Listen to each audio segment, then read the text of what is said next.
Merci d'être avec nous sur les antennes de la télévision Burkina Info. Amis de la liberté, de la démocratie et de la bonne gouvernance, bonsoir à tous et à chacun et bienvenue à ce rendez-vous consacré au décryptage de l'actualité avec un invité.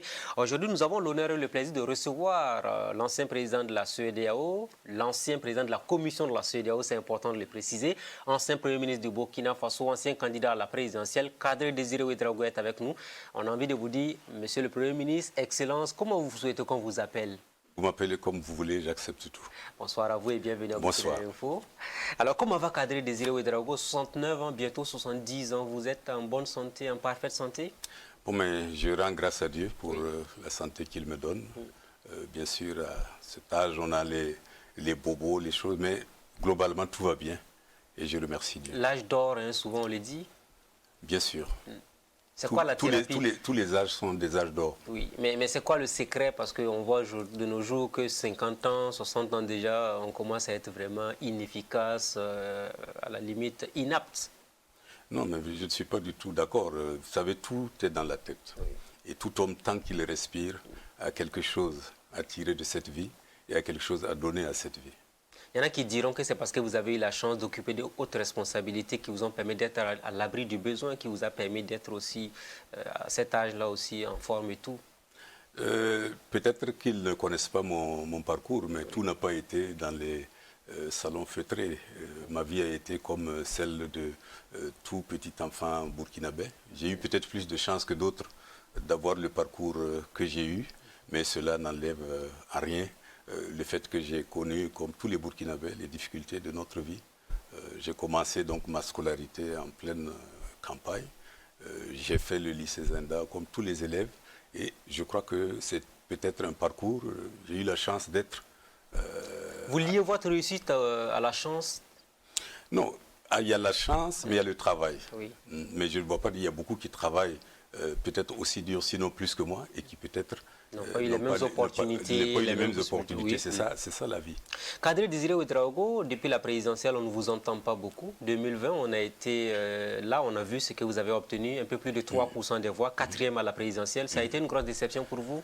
Non, c'est parce que vous ne faites pas attention à ce que je fais et je dis. Sinon, je m'exprime chaque fois que c'est nécessaire. J'ai publié des tribunes, y compris sur les objectifs de la transition. J'ai publié une tribune sur comment assainir le processus électoral en tirant expérience justement des élections de 2020.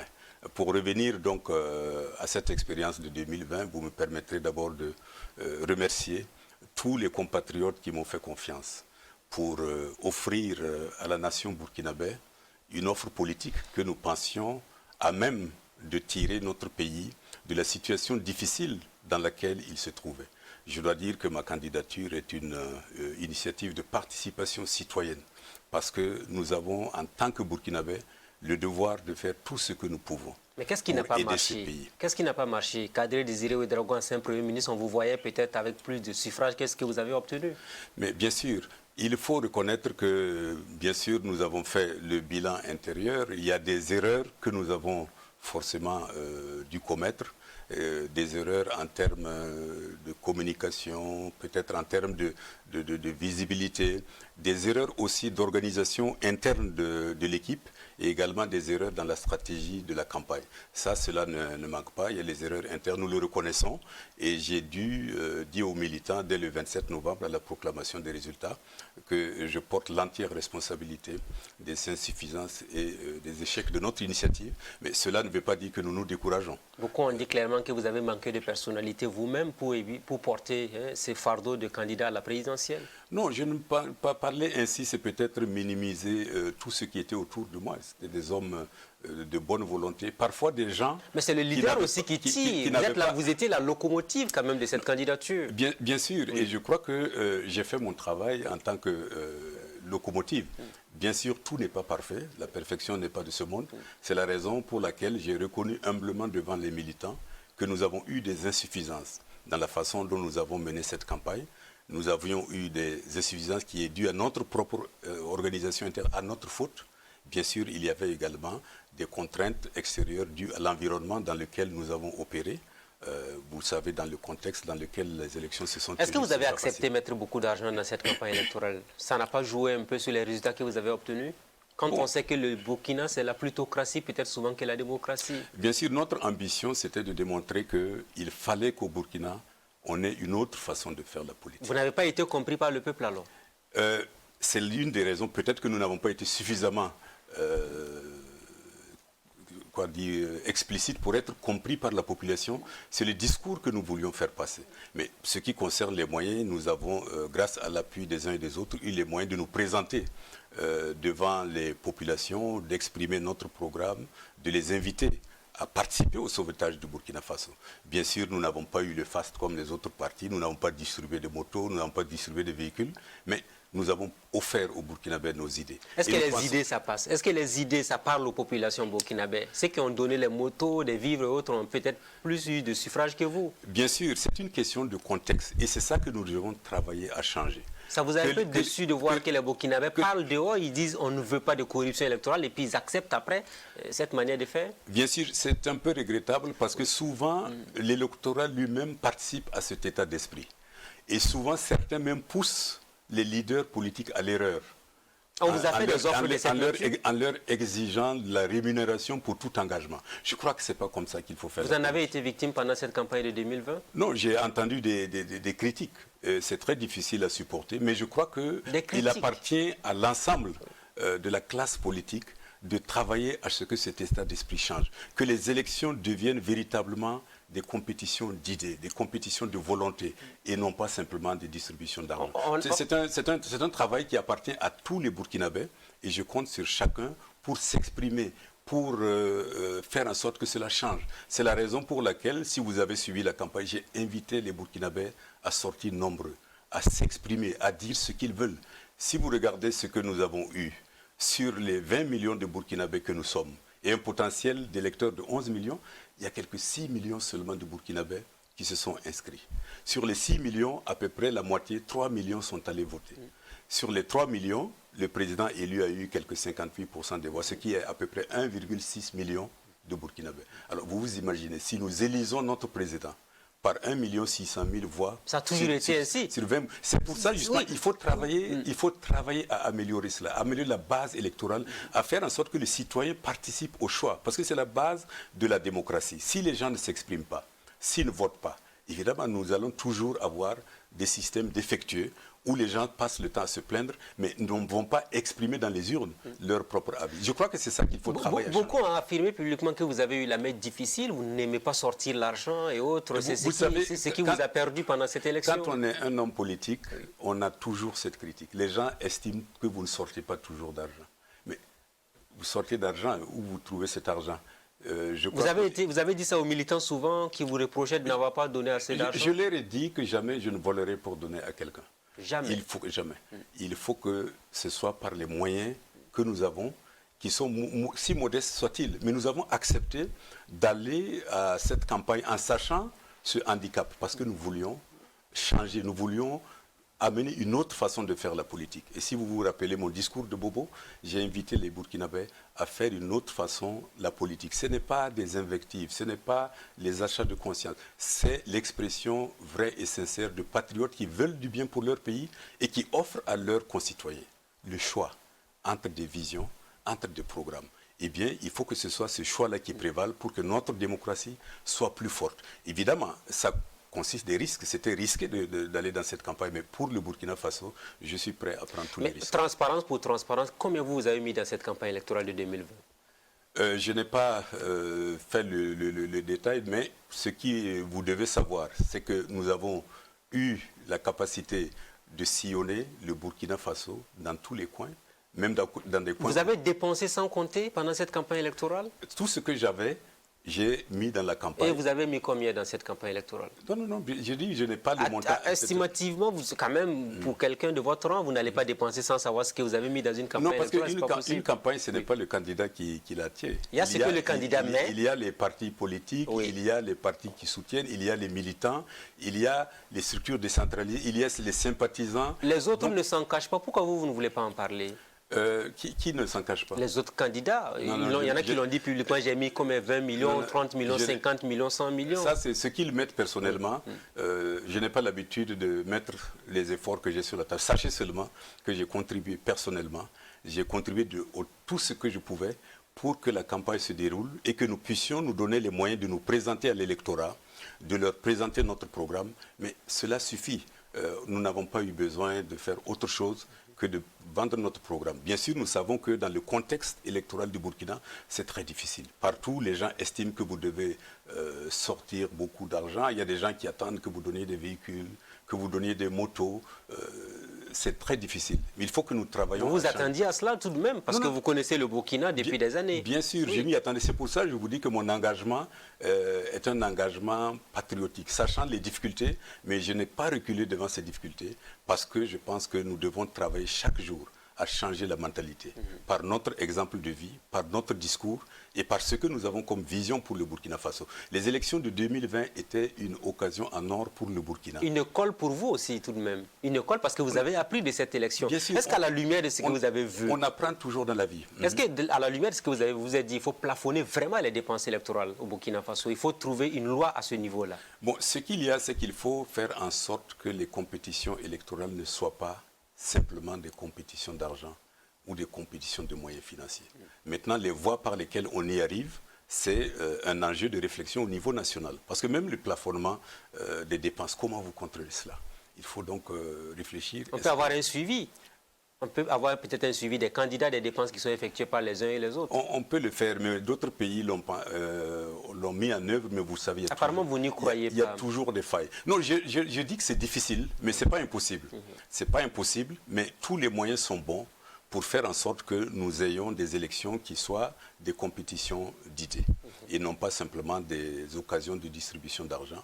Bon, c'est un effort de réflexion nationale et c'est une des leçons que nous devons tirer et essayer de travailler pour améliorer, pour que notre démocratie soit encore plus forte. Certains parlent de l'inconséquence des Burkinabés eux-mêmes, qui disent on veut des présidents qui ne soient pas corrompus alors qu'ils acceptent la corruption. Est-ce qu'à ce niveau, il faut qu'il y ait tout un travail des acteurs politiques de la société civile et tous les acteurs éventuellement qui peuvent contribuer à ce que les mentalités changent? Absolument, c'est ce travail que nous devons faire. Et c'est ce travail que nous avons fait durant la campagne électorale et après. Parce que je crois que c'est le rôle de la classe politique de faire ancrer cette idée. Ne pas suivre les militants dans certaines dérives, mais avoir le courage de leur dire ce n'est pas le bon chemin pour notre pays, ce n'est pas la bonne manière de faire la politique.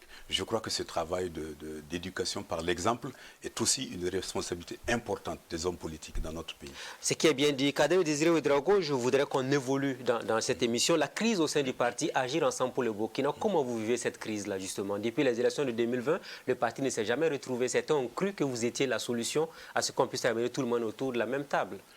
Bien sûr, je dois reconnaître effectivement qu'il y a une crise au sein du mouvement Agir Ensemble qui a soutenu ma candidature avec d'autres partis.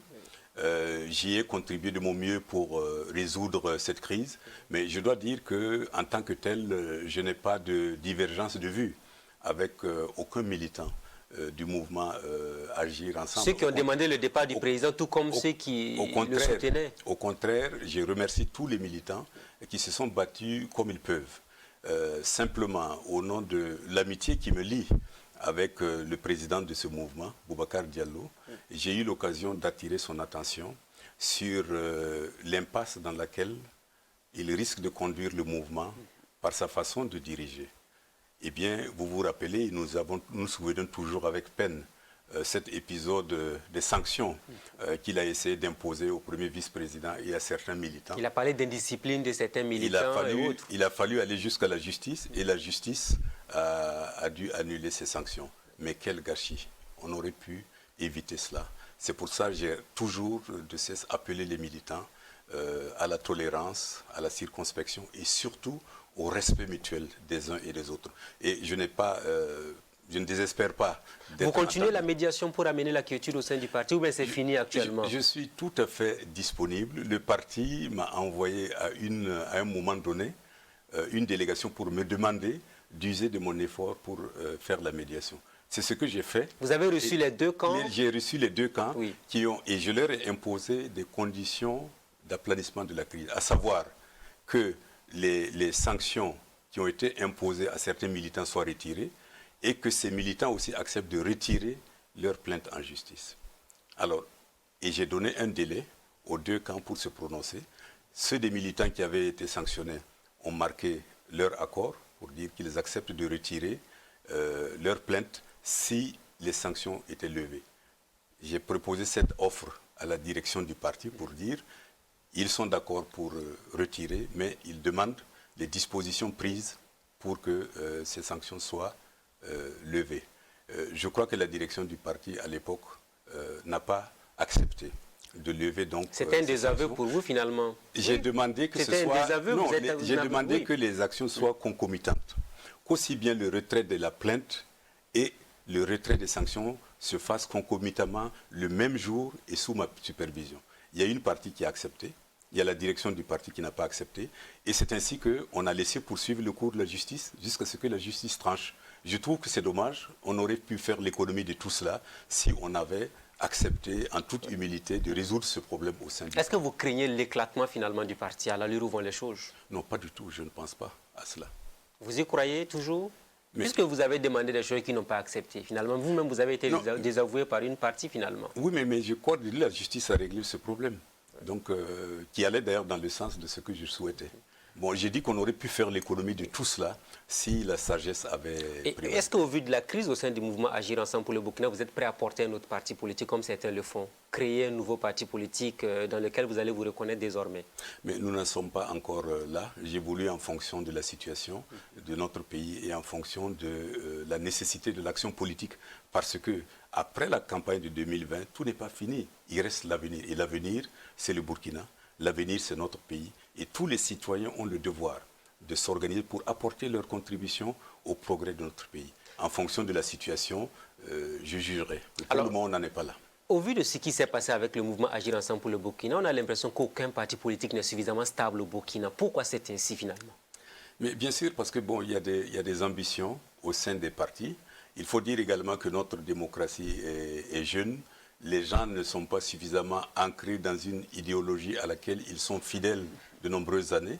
Nous avons vu, par exemple, vous savez, après chaque élection, vous avez vu l'immigration. Ça veut dire qu'il n'y a pas la solidité, la fidélité à un engagement à long terme. Bien sûr, c'est des petits problèmes et les petits problèmes n'en manquent jamais. Mais si on laisse les petits problèmes prédominer, à ce moment-là, on aura des crises. Est-ce que ce n'est pas ce qui débilise finalement la classe politique burkinabé? Tantôt on est à gauche, après on est à droite et on revient à gauche, ainsi de suite. On a l'impression qu'il n'y a pas de position figée. C'est sûr que si la classe politique n'offre pas une lisibilité à l'électorat, elle ne se grandit pas. Parce qu'un homme politique se mesure à l'engagement, à la voie, puisqu'il doit montrer une vision, il doit montrer une route. Mais s'il montre une route aujourd'hui, et la semaine prochaine, il montre la route contraire, le militant est désorienté. Je pense qu'il faut qu'il y ait de la fidélité aux engagements, la fidélité aux idées, et se battre pour que ce à quoi on croit réussissent. Donc même si le navire tangue, quand vous êtes engagé dans un parti politique, vous devez y rester? Il faut se battre comme on peut.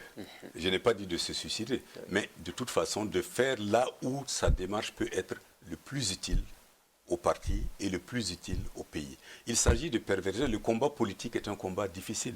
Ce n'est pas toujours facile, mais il faut faire face avec les moyens qu'on a et bien sûr en tenant compte de l'environnement dans lequel on évolue. Mais c'est une question d'engagement. Et lorsqu'on est engagé, on doit être engagé. Est-ce qu'on a des militants engagés? Parce que la plupart des leaders de partis politiques nous disent que les militants ne cotisent même pas. Il y a certainement des militants engagés et j'en ai vu. Mais il faut reconnaître également que dans nos contrées, les partis politiques sont rares qui vivent des cotisations de tous leurs militants. Ceci est aussi un défaut que nous devons corriger lorsqu'on s'engage à faire quelque chose. Il faut qu'on soit prêt à contribuer au succès de cette chose-là, y compris par le simple geste de cotiser pour faire en sorte que les actions soient possibles. Heureusement que des militants le font, heureusement que les sympathisants le font, mais ce n'est pas encore systématique. Les partis politiques ont besoin de se renforcer par les contributions de leurs militants. Et ça, également, c'est une des leçons que nous devons tirer. Et c'est un combat que nous devons mener pour que nos partis soient des partis d'engagement et des partis de conviction. Et des partis d'engagement, des partis de conviction. Kadri Désiré Ouédraogo, depuis le 24 janvier, le Burkina a été une fois de plus au cœur de l'actualité avec un coup d'état militaire porté par le lieutenant-colonel Paul-Henri Sandaogo Dambia. Fallait-il s'y attendre, ce push-là? Est-ce que vous avez vu venir ce coup d'état militaire contre le pouvoir de Roch Kaboré? Mais on ne voit jamais venir un coup d'État. Il y avait quand même une montée de fièvre, il y avait des manifestations. Oui, bien sûr, nous avons assisté à cela. Nous l'avons d'ailleurs déploré. Et moi-même, j'ai participé à la marche du 3 juillet 2019 pour dénoncer la lenteur dans la réponse à la crise dans laquelle nous vivions et la souffrance de nos populations. Il fallait faire quelque chose. Nous avons attiré l'attention du gouvernement sur la nécessité de faire quelque chose. Bon, bien sûr, nous vivions dans cette époque, mais il est évident que lorsque la situation d'une nation se dégrade, l'armée qui est le dernier rempart peut être appelée à prendre ses responsabilités. Des acteurs politiques ont appelé les militaires à faire un coup d'État militaire. Est-ce que vous pensez que c'est le rôle d'un acteur politique de dire des choses comme ça? Non, on n'appelle pas à faire un coup d'État militaire. Nous sommes engagés dans le processus démocratique et nous avons souscrit à tous les engagements nationaux et internationaux. Au niveau de la CEDEAO, au niveau de l'Union africaine, nous devons rester fidèles à cet engagement. Maintenant, en tant que citoyens, nous avons le devoir de nous prononcer. Là où ça ne va pas, nous avons le devoir de nous exprimer. C'est ce que beaucoup de Burkinabés ont fait. Je ne sais pas s'ils ont été entendus, mais il va sans dire que c'est la gestion du pays qui a été à l'origine de ces événements du 24 janvier. C'est pourquoi je dis que le coup d'État est le signe d'un échec de nous tous Burkinabés. Nous n'avons pas été capables de faire vivre la démocratie que nous souhaitons, comme nous le voulions. Et ce coup d'État est intervenu. Est-ce que vous êtes catégoriquement contre les coups d'État militaires? Les coups d'État militaires, je pense qu'ils ne sont pas à souhaiter. Si vous avez un régime véritablement démocratique, vous n'aurez pas besoin de coups d'État militaires. Mais la raison, je dis simplement, pour que les coups d'État n'existent pas, il faut que vous ayez un bon système électoral. Que le choix des dirigeants soit d'abord un choix transparent, un choix consensuel, un choix qui emporte la volonté du maximum de citoyens. Mais après les élections, il faut que vous ayez une gouvernance crédible et que vous ayez une redevabilité vis-à-vis des citoyens. Et je pense que si on a les deux éléments, on a beaucoup de chances d'éviter la survenue du coup d'État. Très souvent, on vous dit quand il y a coup d'État depuis 1966, ce sont les civils qui sont à l'origine de l'avènement des militaires au pouvoir au Burkina Faso. Mais bien sûr, les civils, c'est nous tous. Oui. C'est pour ça que je dis, nous sommes tous responsables de cela. Quand on a choisi la démocratie, il faut travailler à la perfectionner. Mais pas la perfectionner forcément en faisant un coup d'État, mais en utilisant les mécanismes de réaction pour empêcher les dérives qui conduisent au coup d'État. C'est la raison pour laquelle il est bon que les citoyens s'expriment. Et ce qu'on regrette souvent au Burkina, c'est que la grande masse est silencieuse, ne dit rien, ne se plaint pas, ne s'exprime pas, si bien que nous allons au gouffre sans réagir. Moi, je pense que c'est cette réactivité dont nous avons besoin de tous nos concitoyens. Participer aux élections, dénoncer ce qui ne va pas. Je pense qu'en le faisant, nous rendons service à notre démocratie. Et c'est un travail de tous les jours. Et il ne faut jamais se décourager, malgré les échecs. Est-ce que le 24 janvier, vous vous êtes dit que c'est un gâchis pour la démocratie? Il fallait éviter qu'on arrive à ce coup d'État militaire? C'est un gâchis pour notre démocratie.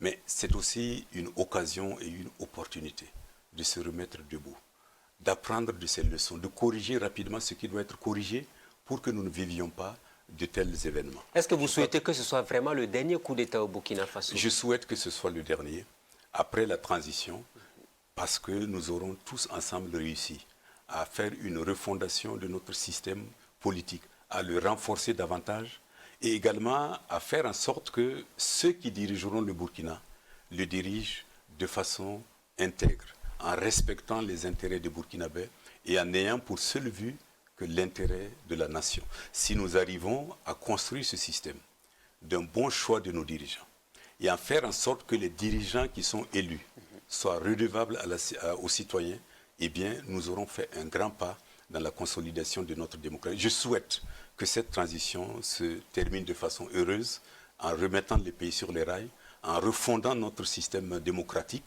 et également en veillant à la bonne gouvernance. Parce que sans la bonne gouvernance, on ne peut rien réussir. Alors, parlons toujours de ce coup d'État. Le président Damiba avait donné 5 mois au peuple burkinabé. Le 4 septembre, il a fait une allocution pour faire un bilan. Certains disent que ce n'est même pas un bilan. Vous, est-ce que 5 mois après cette promesse, vous pensez que les lignes ont commencé à bouger au Burkina Faso?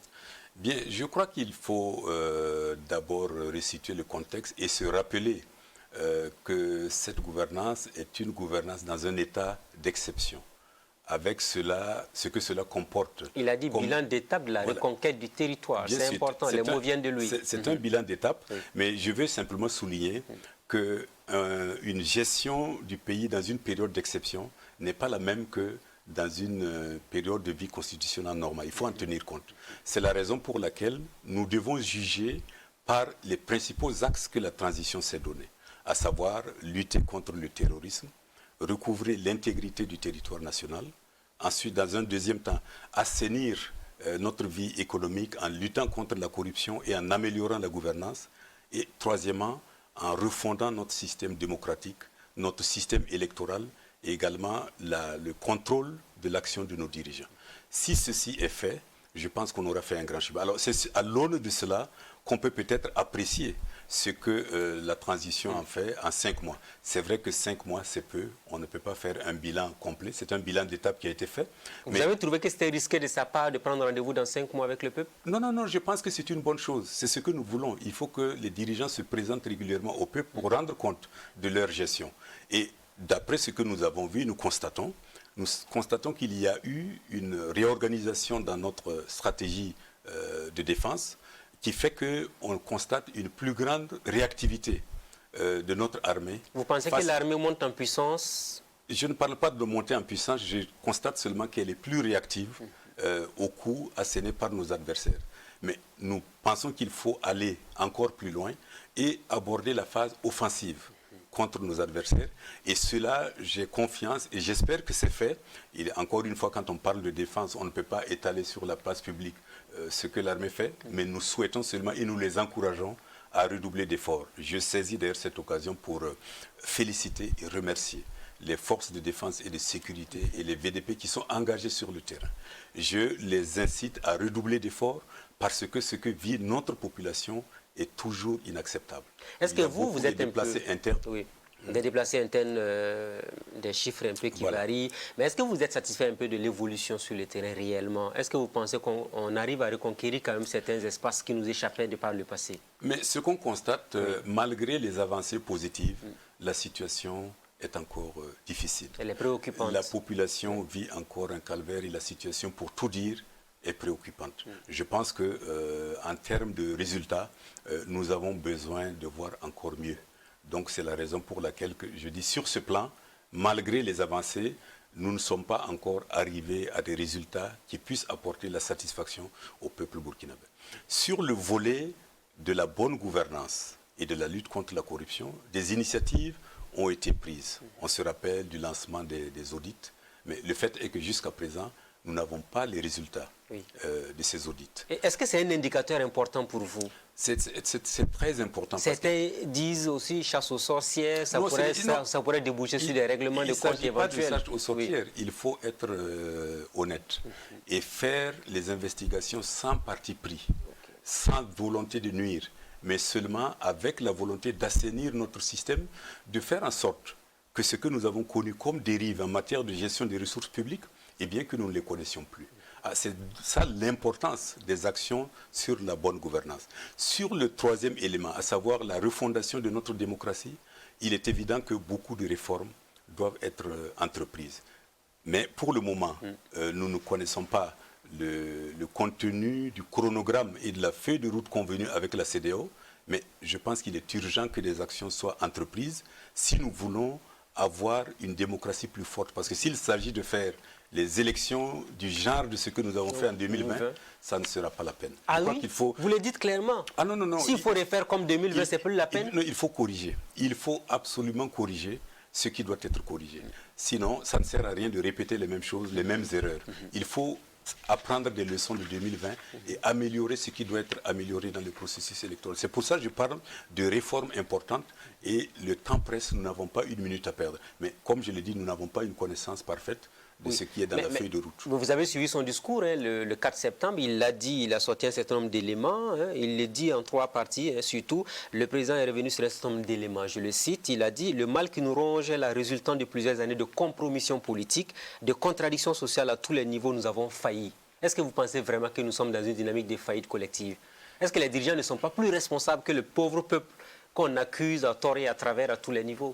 Bon, je pense que d'une certaine manière, on peut dire que le président a raison. Et je le dis, cette faillite, cet échec plutôt. Est-ce que ce ne sont pas les intellectuels, les dirigeants comme vous qui avez été Premier ministre là, qui êtes les responsables de cette faillite-là? J'ai dit nous tous les Burkinabés. À commencer par les dirigeants que vous avez été... Attends, j'arrive. Oui. Nous tous, nos Burkinabés, nous sommes responsables de cet échec. Mais comme je l'ai dit de coutume, il y a certains qui portent une plus grande part de responsabilité que d'autres.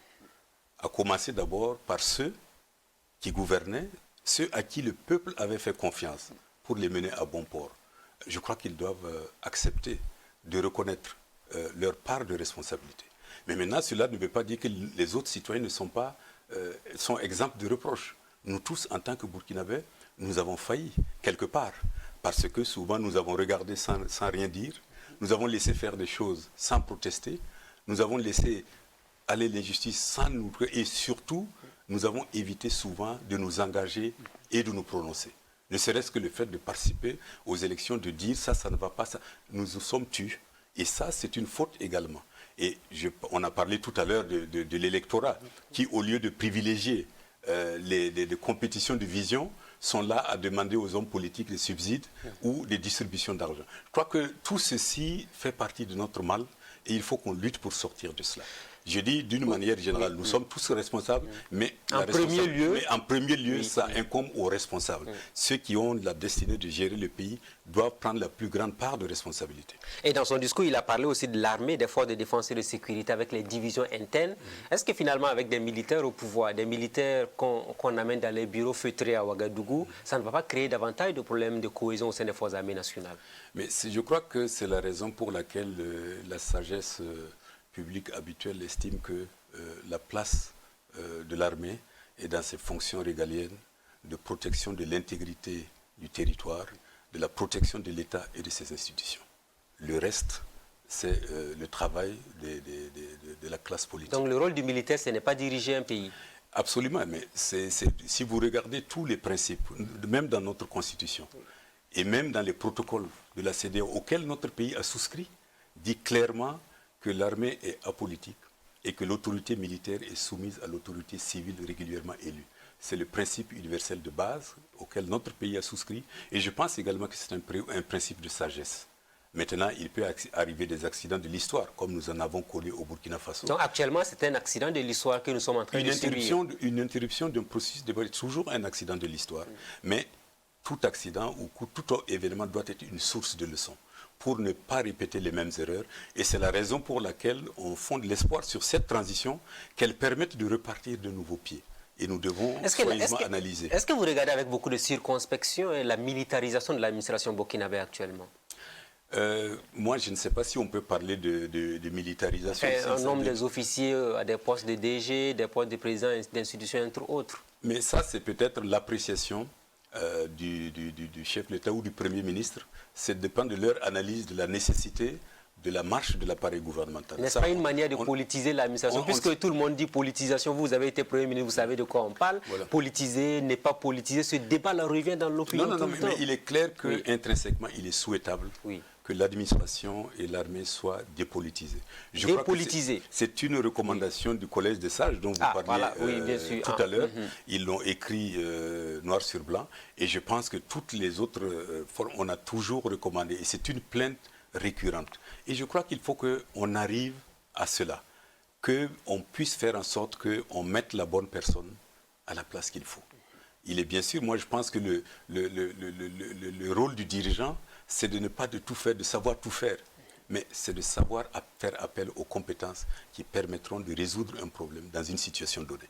Et donc là, je fais confiance à celui qui dirige pour faire avoir cette perspicacité et cette sagesse, pour faire en sorte que notre administration ne soit pas politisée et que notre armée ne soit pas politisée. Est-ce qu'actuellement, ce n'est pas la politisation qui est en marche quand on voit tout ce qui se passe comme nomination? Bon, bien sûr, on peut se poser certaines questions. C'est la raison pour laquelle je dis, comme nous sommes en transition, il faut qu'on s'entraide entre Burkinabés, qu'on se donne des idées et qu'on se donne des critiques pour qu'on en sorte. Si nous savons que notre objectif, c'est de dépolitiser l'administration et l'armée, chacun sait le rôle qu'il doit jouer pour atteindre cet objectif commun. Et je fais confiance aux Burkinabés pour maintenir cet objectif, ce cap, et travailler pour qu'on y arrive. Alors, on parle tout le temps de réformes, refondation et ainsi de suite. Tout le monde dit qu'il faut faire appel à ce rapport dont vous avez reçu la copie en premier, il faut le dire ainsi, en 99, le rapport du Collège des sages. Oui. Tout le monde vous dit que c'est un document qui pourrait servir de boussole pour le Burkina Faso. Pourquoi tout le temps on revient? En 2014, après l'insurrection, on a parlé de réformes. Voilà que nous sommes en 2022, encore on parle de réformes, alors que le Collège des sages, visiblement, avait fait un bon travail. Absolument. Je pense que le rapport du Collège des sages fait actuellement l'unanimité au Burkina. Non seulement par le diagnostic sans complaisance qu'il a fait du mal burkinabé, mais également par les pistes de solutions et les recommandations qu'il a formulées. Et je saisis cette occasion pour remercier encore une fois de plus les membres du Collège des sages et à son président, Monseigneur Anselme Sanou. En son temps, vous étiez Premier ministre, c'est important de le préciser. J'étais Premier ministre, j'ai même moi-même été auditionné en tant que Premier ministre par le Collège des sages et j'ai reçu le rapport du Collège des sages. Et je leur sais gré de cette importante contribution à la stabilisation du Burkina Faso. Je dois faire remarquer d'ailleurs que beaucoup de leurs recommandations ont été mises en œuvre. Quand vous parlez par exemple de l'éclatement de la Cour suprême en 4 juridictions, c'est une des recommandations du Collège des sages. Le bulletin unique, c'est une recommandation du Collège des sages. La limitation aussi des mandats présidentiels. La limitation des mandats, dont le verrou avait été sauté en 1997. Le rapport a demandé de réinstituer cela et cela a été fait jusqu'à la dernière tentative de 2014 de revenir là-dessus. Donc il y a un certain nombre de recommandations qui ont été mises en œuvre, mais il y a d'autres qui n'ont pas encore été mises en œuvre. Je pense qu'on gagnerait à revisiter ce rapport et faire en sorte que ces recommandations puissent contribuer à la réconciliation des Burkinabés et à la stabilisation de notre vie politique. On a parlé de Commission nationale des réformes en 2015, il y a eu le Collège des sages en 1999. On parle encore de nouvelles assises qu'il faut mettre en place. Est-ce que ce n'est pas une perte de temps finalement au Burkina Faso? Bon, tout dépend. Si c'est pour exploiter et apprendre des erreurs de notre passé, je pense que c'est toujours utile. Ce n'est pas parce qu'on a failli à une étape qu'il ne faut plus jamais recommencer.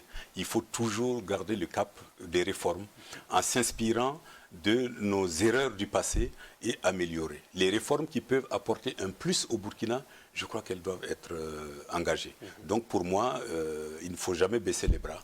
Il faut continuer avec patience à améliorer notre système démocratique pour que nous puissions vivre dans un pays où tout le monde se retrouve.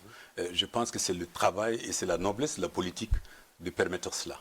La transition doit faire des réformes. De nombreuses voix s'élèvent pour dire qu'il faut impérativement inclure les acteurs politiques qui ont été écartés dès le début. Est-ce que vous pensez que c'est une erreur d'avoir mis les acteurs politiques de côté pour la transition? Non, je ne pense pas que les acteurs politiques ont été mis de côté. Vous les voyez dans quelles institutions? Vous les retrouvez où? L'Assemblée législative. Pour la majorité des gens qui ont été choisis par le président Damiba? Mais il y a des hommes politiques dedans.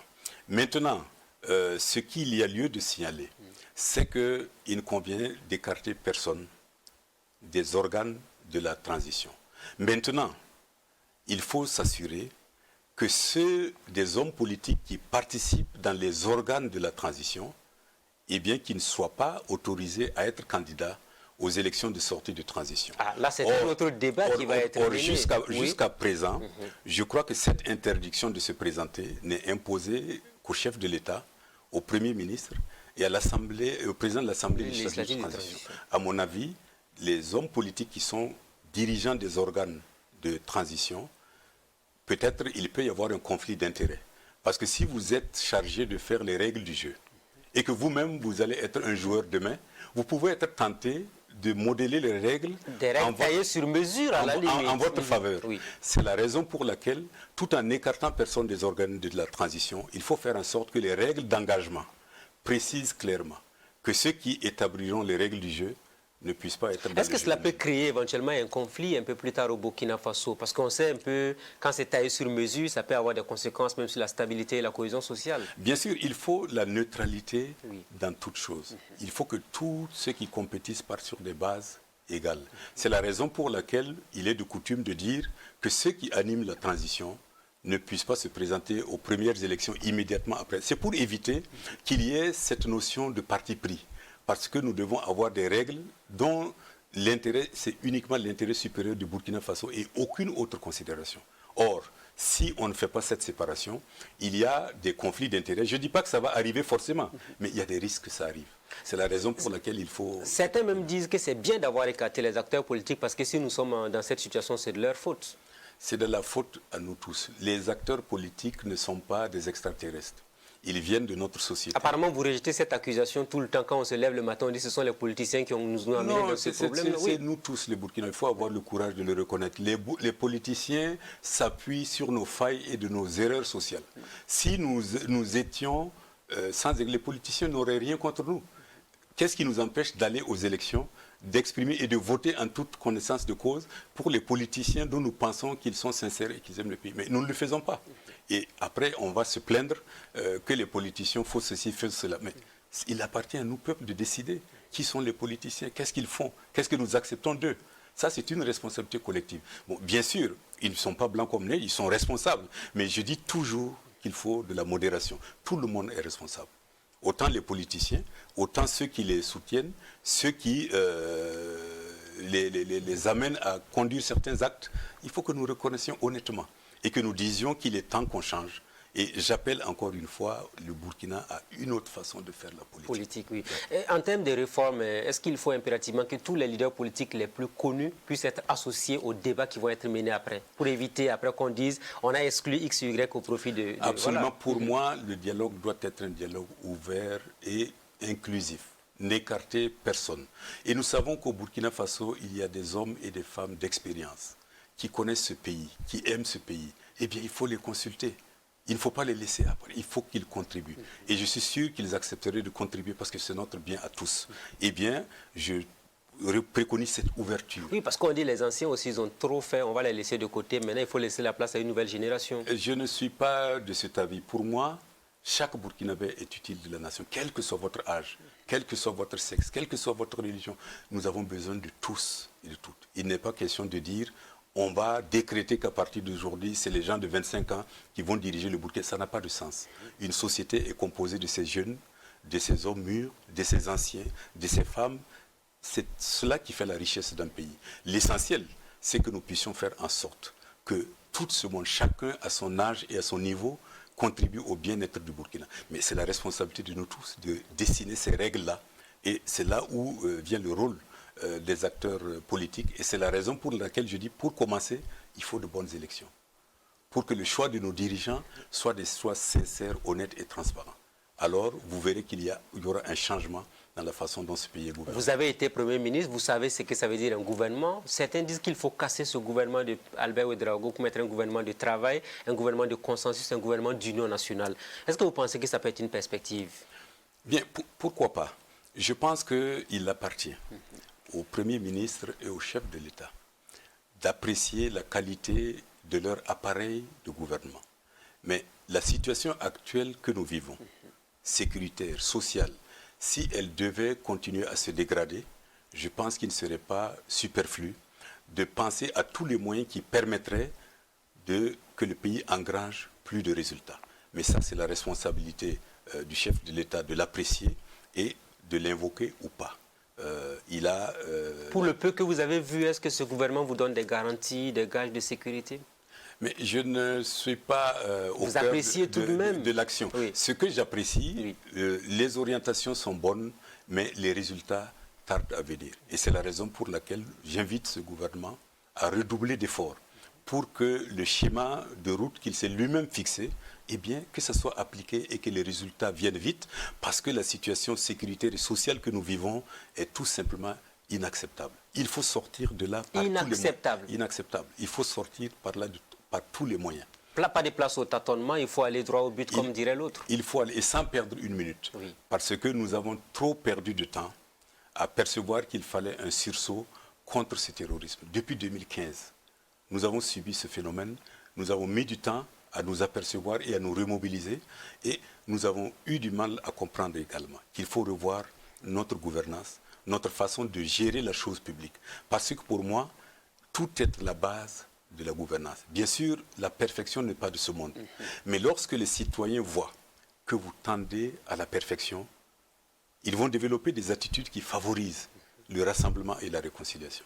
C'est la raison pour laquelle je dis le devoir de tout gouvernant doit être de rechercher l'excellence dans la gouvernance. Et que dites-vous de l'exemplarité au niveau du sommet de l'État? Parce qu'on a vu le gouvernement de transition qui ils sont venus, ils ont doublé leur salaire, ce qui n'est pas forcément bien passé dans l'opinion. Bien sûr, je pense que c'est une décision malheureuse, mais il faut qu'à chaque étape donnée, les gouvernants montrent l'exemple parce que le peuple les regarde. Et ils ont le devoir d'exemplarité. C'est eux qui donnent le modèle de vie. C'est eux qui donnent la vision, la directive. Mais il faut qu'ils soient fidèles à leurs engagements. Et ce que je souhaite, c'est des gouvernants qui soient des gouvernants par l'exemple. Quand vous avez été nommé Premier ministre, est-ce que vous êtes arrivé avec l'intention de faire doubler votre salaire en son temps, quand Blaise Compaoré vous avez fait appel? Non, je n'ai jamais cherché à doubler mon salaire en son temps. Donc, j'estime que... Donc, vous ne comprenez pas pourquoi ils ont accepté cela dans une période aussi difficile de l'histoire du pays? L'intention est peut-être bonne. Je ne peux pas juger des contraintes qui ont fait qu'il faut tel ou tel salaire. Ça, on a parlé de décrets dynamiques. Mais là, je ne suis pas là pour boire ça. Je parle simplement de l'opportunité. Parce qu'au moment où le pays est confronté à la situation que nous vivons, peut-être qu'il y avait d'autres priorités. Mais sinon, ce n'est pas pour dire que le fait d'augmenter n'est pas bon, mais ça dépend de l'analyse qu'ils font.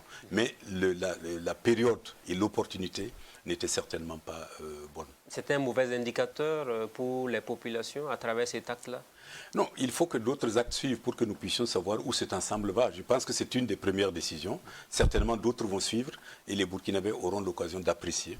Mais je pense qu'il faut que la qualité de notre gouvernance soit convaincante pour entraîner l'adhésion de la plupart des Burkinabés. Alors, vous avez beaucoup parlé d'élections. La CEDEAO a donné 24 mois. Est-ce que vous êtes sûr que d'ici, au plus tard, le 30 juin 2024, on aura un nouveau président burkinabé qui va prêter serment, pourquoi pas, le 1er juillet 2024? Bon, bien sûr, les 24 mois peuvent paraître très courts pour toutes les réformes qui sont indispensables au retour à la vie constitutionnelle. Mais je fais confiance au gouvernement, puisque le gouvernement nous a dit que les 24 mois ne sont pas une imposition de la CEDEAO, mais le résultat d'une négociation en tenant compte des réalités et de la nécessité d'un retour rapide à l'ordre constitutionnel. Si tel est le cas, j'imagine que des actions fortes doivent être engagées dans ces 24 mois pour permettre de créer un environnement susceptible de permettre des élections. Parce qu'il est évident que dans la situation sécuritaire et sociale actuelle que nous avons, on voit mal comment organiser des élections. Donc actuellement, on ne peut pas organiser les élections. Certains vous diront qu'il y a des pays qui étaient dans la même situation qui ont pu faire les élections. Il faut que cette situation s'améliore. Et c'est le rôle de la transition de faire améliorer cette situation. C'est pour ça que nous lui faisons confiance et nous lui demandons de redoubler d'efforts pour que la sécurité et le calme reviennent dans le pays et également créer l'environnement juridique, l'environnement de gestion et de gouvernance capable de mener à des élections crédibles. C'est ça le rôle de la transition et c'est ça également qui fera son honneur. Donc la transition ne doit pas perdre de vue qu'elle est là pour faire juste une période transitoire et partir. Il ne faut pas gagner du temps ou encore tergiverser avec les délais de la CEDEAO. Non, je pense qu'il n'est pas le cas. Et comme je l'ai dit, une transition qui dure longtemps court le risque de tomber dans des travers. Ah oui. Il faut que le travail soit fait. Les objectifs sont clairs et les Burkinabés l'ont approuvé. Maintenant, c'est la mise en œuvre. Et je pense qu'il faut que nous tous, nous encouragions les acteurs de la transition à faire leur travail rapidement et surtout, travailler à ce que la paix revienne, la tranquillité et que nos populations se sentent protégées. C'est vraiment la priorité des priorités et nous pensons que tous les moyens possibles doivent être mis en œuvre pour atteindre ces résultats. Alors, à vous écouter, techniquement, le Burkina n'est pas prêt pour des élections actuellement? Non, en ce jour, si on constate ce qui est dans notre pays, vous-même, vous constatez que on cite que 40% du territoire échappe à l'administration, c'est quand même beaucoup. Il faut travailler à changer cela. Il faut travailler à changer le sort des personnes déplacées internes et il faut travailler à réformer nos textes, faire des réformes électorales. Et il faut travailler également à assainir la gestion de nos deniers publics et de nos ressources publiques. C'est beaucoup de travail. Bon, comme je l'ai dit, c'est difficile, mais ce n'est pas impossible. C'est la raison pour laquelle nous devons encourager les acteurs à véritablement se consacrer à cela. Nous savons que la transition ne peut pas faire toutes les réformes. il y en a beaucoup. Mais justement, parce que certains disent si on veut tout faire, on risque de dépasser le délai. Si on veut tout faire, on sortira de la période de la transition. Et vous ne souhaitez pas qu'on sorte de ce délai, de 24 mois de la CEDEAO? Je souhaite, mais pas de la CEDEAO, c'est du Burkina, parce qu'on nous dit que c'est un accord entre le Burkina et la CEDEAO. Et moi, je soutiens cet accord et j'encourage le gouvernement à entreprendre les actions qui permettront de rendre possible des élections dans ce délai. Donc, c'est la raison pour laquelle nous devons tous les encourager et faire en sorte que la transition fasse son travail et qu'après un gouvernement élu continue cette réforme sociétale dont nous avons besoin. Mais pour le moment, nous avons besoin de sortir de l'ornière et nous avons besoin d'un gouvernement régulièrement élu pour accélérer les chances de succès. À vous écouter, la démocratie, c'est le moindre mal pour le Burkina. Je pense que le Burkina a vécu tous les régimes possibles et imaginables depuis 1960. Nous avons pu apprendre les inconvénients et les forces de chaque régime. Et je pense que l'unanimité peut être faite que le moins mauvais, c'est encore la démocratie. Mais il faut travailler à la consolider. Il faut travailler qu'elle soit vraie, qu'elle soit comprise par nos citoyens et qu'elle fonde notre vivre ensemble. Cela nécessite de réformes courageuses et c'est ces réformes que la transition doit commencer et qui sera parfaite par ceux qui viendront après la transition. La CEDEAO semble être en difficulté avec les coups d'État militaires, le Mali, le Burkina, la Guinée. Est-ce que ça pose problème tout de même si la Guinée, on peut nuancer un peu sa position par rapport à la CEDEAO? Mais c'est vrai que pour la CEDEAO, c'est un recul. Il y a quelques années, nous avions atteint un certain point où il n'y avait pratiquement pas des perspectives de coup d'État encore à la limite. Même pas de régime militaire, pas de perspectives, au point que nous étions même admirés par les autres régions d'Afrique. Eh bien, nous avons connu un recul brutal de cette situation.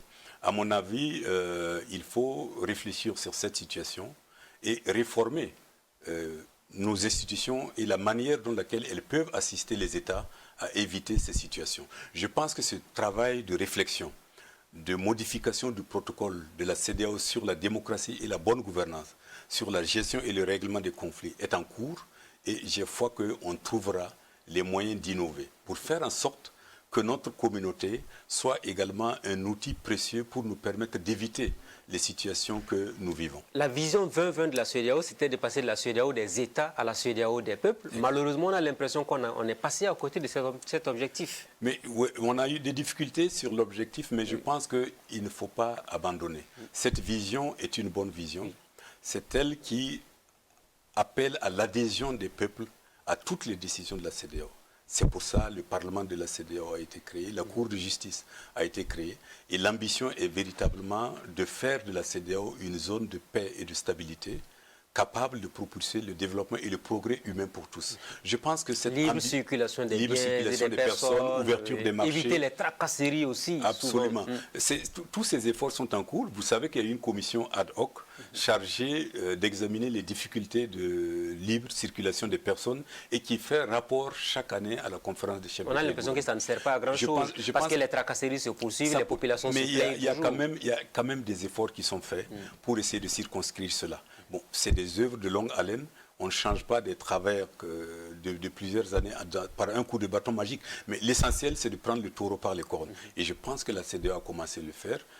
C'est d'ailleurs l'ancien président du Niger, qui était donc le président du comité ad hoc, chargé donc de surveiller ces tracasseries et de rendre compte à chaque sommet. Je pense que c'est déjà un début. Nous encourageons j'appelle également la veille citoyenne. Il faut que les citoyens s'expriment, qu'ils se plaignent. Ils le font, mais on a l'impression que les chefs d'État sont amorphes sur la question. Il faut que la société civile réclame encore plus ses droits et se fasse entendre. Elle n'a pas besoin de cela. Vous savez, par exemple, la carte d'identité de la CEDEAO. Oui, le passeport de la CEDEAO. Le passeport, c'est déjà un acquis. Maintenant, la carte d'identité biométrique de la CEDEAO, qui a été adoptée depuis 2015, mais n'est pas mise en application dans plusieurs États. Oui. Si vous regardez le Sénégal, où j'étais récemment en juillet pour les élections, eh bien la carte d'identité de la CEDEAO sert en même temps de carte d'électeur. Ça, c'est une avancée qu'il faut implémenter dans la plupart des pays de la CEDEAO. Il faut implémenter parce que c'est un accord unanime de tous les 15 pays de la CEDEAO. Alors, il ne reste plus qu'à mettre en œuvre. Ça favoriserait la circulation des personnes, ça éviterait beaucoup de tracasseries et ça nous permettrait d'avancer dans la construction de notre communauté régionale. Alors, quel commentaire faites-vous de cette perception que la jeunesse a de la CEDEAO, syndicat des chefs d'État? Non, je pense que d'une part, elle vient aussi du fait que beaucoup ne connaissent pas les règles de fonctionnement de la CEDEAO. Je ne dis pas que la CEDEAO est exempte de tout reproche, mais souvent elle est incomprise. Lorsque, par exemple, vous voyez les acteurs politiques disent où était la CEDEAO quand ceci s'est passé, où vous étiez quand ceci s'est passé, il faut qu'ils comprennent que le rôle de la CEDEAO, c'est de ne pas venir diriger le pays à la place des populations d'un pays. Elle vient en appui. Et elle agit selon l'autorité que lui donnent les textes qui sont des textes signés par l'ensemble des États. Et elle ne peut pas sortir de son pouvoir. Naturellement, il y a des choses qu'elle aurait pu faire, mais qu'elle ne peut pas faire, mais le citoyen ne sait pas qu'elle ne peut pas faire. C'est la raison pour laquelle nous autres qui avons eu la chance d'être à l'intérieur, nous disons simplement, on appelle à des réformes urgentes pour donner à cette communauté encore plus de moyens de réaction, pour prévenir. Elle a déjà un système de prévention. Le système d'alerte rapide est très efficace. Rien ne se passe dans un territoire, dans un État-pays, sans que dans la même journée, les autorités de la CEDEAO ne soient au courant. On trouve qu'elles ne bougent pas assez. C'est le reproche qu'on formule. Non, mais justement, c'est parce que ce que les gens ne peuvent pas comprendre, il y a cette diplomatie souterraine qui est entre... On ne sort pas sur tous les toits dire ce qu'on fait en direction des États. Ça s'est fait. Vous savez, les récentes situations, il n'y a pas une situation où la CEDEAO n'a pas, de façon préventive, envoyé des missions de bons conseils, d'information et aussi donné ses avis. Mais maintenant, ça dépend de ce qu'on en fait. La souveraineté des États est telle qu'actuellement, la CEDEAO ne peut pas les forcer à faire certaines choses. Mais je crois que petit à petit, il faut donner encore un peu plus de pouvoir à cette communauté pour lui permettre d'agir avant que cela ne soit trop tard. Mais c'est l'objet des réformes, des textes de la CEDEAO. Mais vous savez que comme tout texte, c'est des négociations politiques entre États. Oui. Il faut être patient, ça prend du temps, il faut du tact, il faut de la diplomatie. Mais je suis convaincu qu'on avancera progressivement. Malgré tout, hein, peut-être le dernier mot, la CEDEAO est un mal nécessaire. La CEDEAO est un mal nécessaire et si elle n'existait pas, il fallait la créer parce que véritablement c'est cette organisation qui a permis d'instaurer la paix et la stabilité dans notre sous-région. Même si elle a eu des preuves aujourd'hui. Même si elle a eu des preuves, on n'oublie pas ce qu'elle a fait par le passé. Souvenez-vous de ECOMOG, la crise au Libéria, au Sierra Leone, c'est la CEDEAO qui a permis, y compris par des interventions armées. C'était d'ailleurs la première fois qu'une organisation régionale intervient militairement dans un État membre. On aurait souhaité la même chose pour le terrorisme, finalement ça ne marche pas. Mais absolument, mais c'est ça qu'on dit qu'il faut qu'on améliore nos textes pour permettre cela. Vous savez que lorsqu'il y a eu la crise au Mali, la CEDEAO était le premier à envoyer les troupes. Et jusqu'à présent, les troupes africaines au Mali sont des troupes de la CEDEAO. Donc il ne faut pas oublier cela. Bon, maintenant, il faut maintenant une organisation régionale. Je suis d'accord avec vous qu'il y a un besoin urgent d'implication de la CEDEAO dans cette lutte contre le terrorisme dans notre espace. Il s'agit de revoir les textes, il s'agit d'accélérer la coopération et pourquoi pas de prendre des décisions extraordinaires qui permettraient à cette communauté d'engager les efforts de tous les États. Même ceux qui ne se sentent pas concernés pour le moment, il faut que chacun joue son rôle pour que nous puissions faire face à cette situation de terrorisme. Anticiper pour éviter que le terrorisme se propage davantage dans l'espace. Merci à vous, Kadri Désiré Ouedraogo. C'est moi qui vous remercie pour cette occasion que vous m'avez donnée de m'exprimer sur un certain nombre de sujets qui sont importants pour notre pays, importants pour sa population. Et encore une fois, je vous remercie pour cette contribution et j'exprime le souhait que très bientôt notre pays retrouve la paix, la tranquillité et qu'il renoue avec le chemin de la démocratie pour que nous puissions vivre une prospérité partagée. Et j'appelle les Burkinabés à l'effort pour que nous puissions atteindre cet objectif. La paix, c'est le vœu de pratiquement tous les Burkinabés, sans exception. Ça, vous pouvez en être sûr. Très bien. S'y prend fin donc l'émission de ce jour, amis de la liberté, de la démocratie et de la bonne gouvernance. Merci à tous et à chacun de nous avoir suivis. Rendez-vous la semaine prochaine avec un nouvel invité. Bonsoir chez vous.